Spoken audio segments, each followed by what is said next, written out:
বিসমিল্লাহির রহমানির রহিম। আসসালামু আলাইকুম। এই মুহূর্তে উপস্থিত মা ফার্মেসি প্রোভাইডার মোহাম্মদ মনির হোসেন ভাই।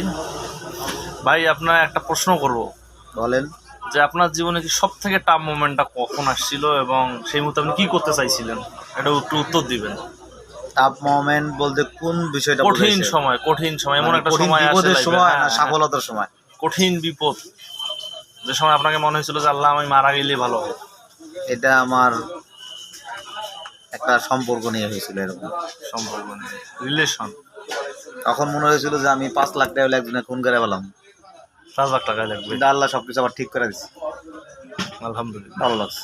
তবে জিদ দিয়ে ধ্বংস হয়, আর আল্লাহর অনুগত হলে আল্লাহ তা পুরস্কৃত করে। আমি জিদকে প্রাধান্য না দিয়ে আল্লাহর ইবাদতে মশগুল হয়েছিলাম। আল্লাহ আমাকে সব কিছু আবার স্বাভাবিক ফিরিয়ে দিচ্ছে। সেটা আমার সম্পর্ক সরছে, সেটা আমার ওয়াইফের সাথে ঝামেলা হয়েছিল।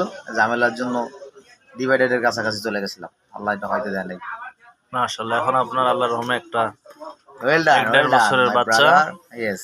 ধন্যবাদ সবাইকে। এটা কি ছাড়বেন?